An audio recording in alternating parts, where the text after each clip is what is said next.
Welcome everyone, this is Let's Meet brought to you by the WCICO. I'm your host Alex, and joining me today is Gosha. Hello everyone, I'm Gosha and I'm glad to see you all again. In this episode, we will listen to Nobel laureates and global experts discuss tech innovation. Delve into the University of Sheffield's AMRC model to explore new paths for manufacturing upgrading. Hear UN tourism officials' assessment of Chongqing's booming tourism industry. Continue following China's first round of the world scooter rider, Gu Chuang, experiencing his motorcycle spirit and global dreams. Recently, top talents from around the world gathered in Chongqing's Nobel laureates and leading experts engaged in deep discussions on talent exchange and innovation cooperation. International guests agreed that major scientific breakthroughs today cannot rely on individuals. Diverse, collaborative teams are essential. Next, let's head to the conference and hear these voices of wisdom. The Chongqing International Talent Exchange Conference, featuring three major pillars: conferences, competitions, and talent recruitment. The event aims to bring together outstanding minds and talents from around the world. Guests shared their impressions of the conference and expressed strong expectations for future collaboration. I have been in many conferences, but this is one of the best because I have seen that there are so many big things are here and they're discussing more about the innovation and about like energy and anything that are nowadays using for the world, and this is the requirement of nowadays. We are very happy to exchange the knowledge between our professors and students, since you have tremendous growth in the previous 10 years, for example, especially in robotic, automotive industry and new energy vehicles. And one of the focuses from our side also will be exchange in life sciences, biomedicine, as well as in artificial intelligence, but also we expecting to have a broad exchange of both talented, but also the transfer of tech and transfer of knowledge in area of aerospace and new energy vehicles. It's good to communicate on the mutual and equal base to understand each other and to learn from each other. Because to make all the transformations, we need talents. It's not just money, we need people. And you really make a lot of efforts on this direction. What we need is not to bring a person, because one person does not make any change. I used to use this type of wording. Aggregate people is a beginning. Being able to discuss with the people is a progress. But if we want to make prosperity, we need to work together. This is the success. So it means it's not just to attract one person, but teams, how we can make networking teams and how we can complement. And for this is very important.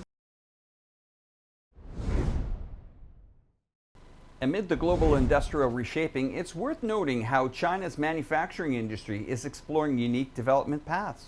In today's dialogue, we have invited Dr. Ma Zhaoyan from the University of Oxford to explore the AMRC model at the University of Sheffield and how this integrated approach can provide valuable lessons for upgrading China's manufacturing sector.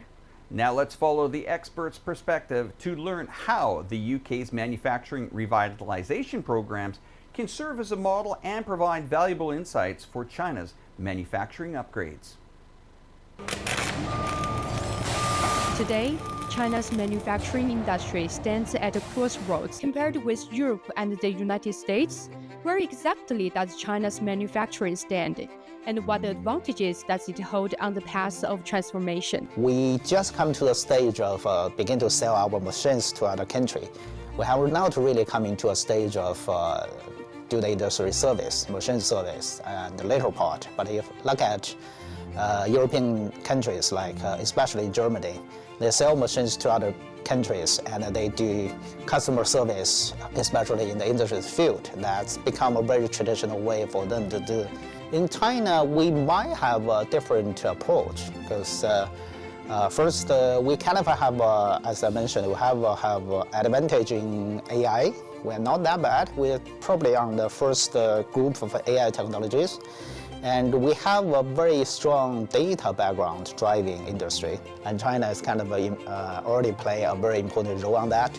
And another way, for example, 5G communication, which actually can help industry become a group industry rather than individual factories. 5G networking basically build all the supply chain together, which could be much easier for the industry to operate. In Europe and the United States, manufacturing has gone through long cycles of development, giving rise to distinct technological strengths. As a latecomer, how can China find its own way forward amid today's highly competitive landscape? Rather than follow US or the Europe's way, and look at what we already have and expanded our ability. Once you have developed the ability to a certain level, you can argue with other countries, which like you have a communication, you have exchange, and you have what do we say? You have a arguing power to exchange technology with other countries. No matter which path is chosen, one pressing question remains.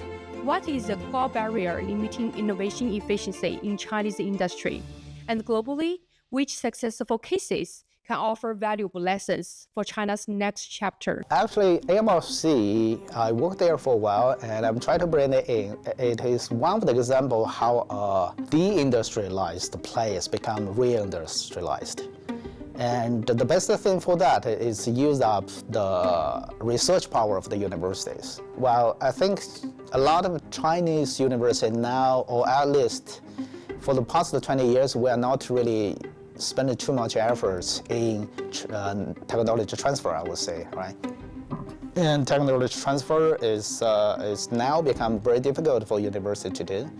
And on the other side, industry side, they want to catch up the new technology. They want to develop the industry, and they need new technologies. But the industry side is very hard to do research by themselves. So AMRC is trying to bring them together as the build up a mechanism. So in the AMRC model, scientists are doing scientific research, and they have a very good, strong team to do the industrialized, do the engineering part, which is very weak to most of the universities, and also very weak to most of the companies. So build up this environment is kind of hard, but once you build them up, give a very good environment and opportunity to transfer the new technology to industry, and the industry can bring the real question to university, and they build up both sides. In our previous episode, we heard the story of Gu Chuang's scooter adventure across Eurasia. This time, he shares deeper reflections. Gu Chuang talks about his motorcycle travel philosophy and the unique motorbike culture of Chongqing. He also reveals his next global travel plan. Let's continue following this first Chinese scooter world rider and feel the courage and dreams of Chongqing's youth. I think Chongqing is a very inclusive city, and it has also influenced me in many ways, even shaping parts of my life's path. As for the spirit of motorcycle travel first, I have to mention Che Guevara in the film The Motorcycle Diaries. I feel that motorcycles represent a more independent way of traveling. Through riding, you can experience the local culture and customs and build connections between people. Unlike cars, a motorcycle lets you truly feel the world. Second, it gives you more choices in life. For example, in the minds of the older generation, you're supposed to follow the rules.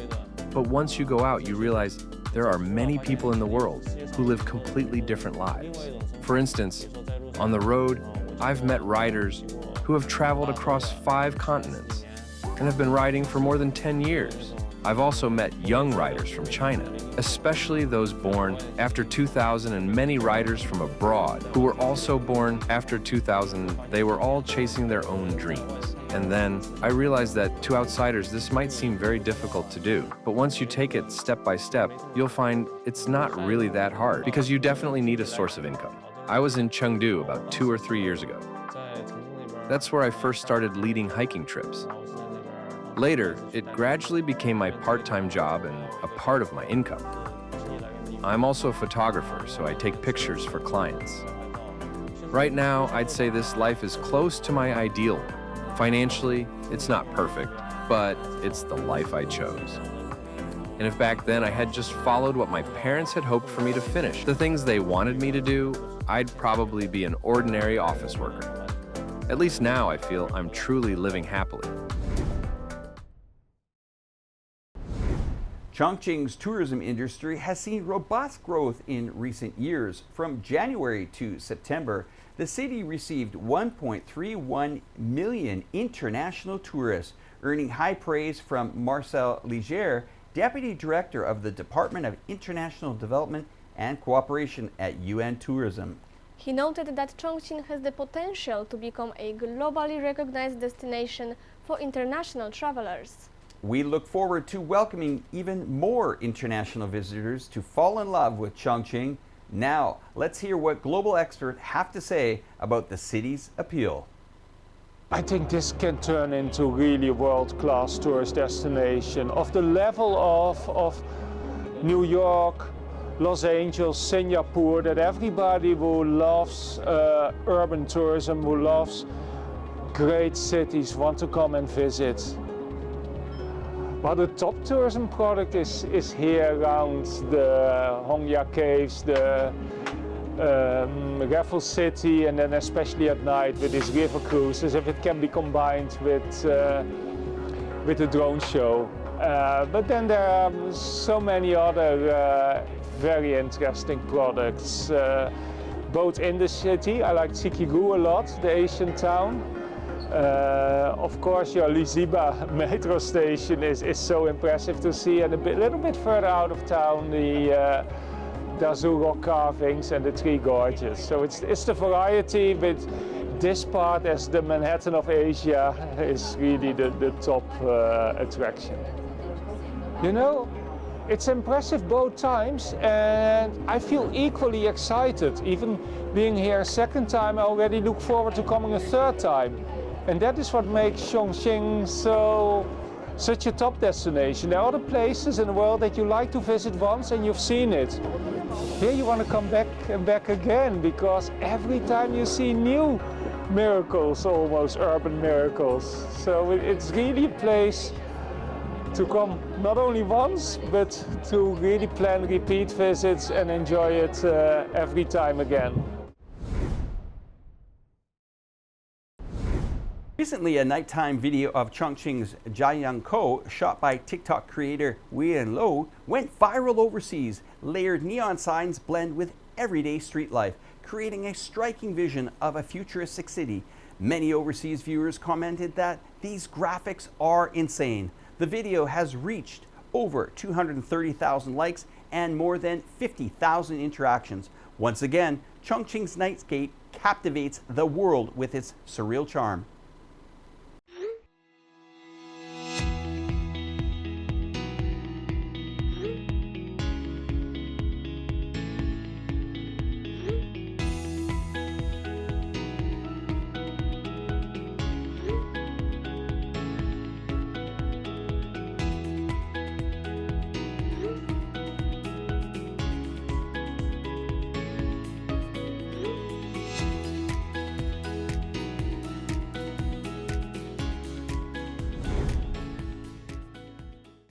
That's all for today's episode. Thanks to everyone for watching, and thanks to Gosha for her wonderful insights. Thanks, Alex, and thank you all for watching. We'll bring you more stories from Chongqing next time.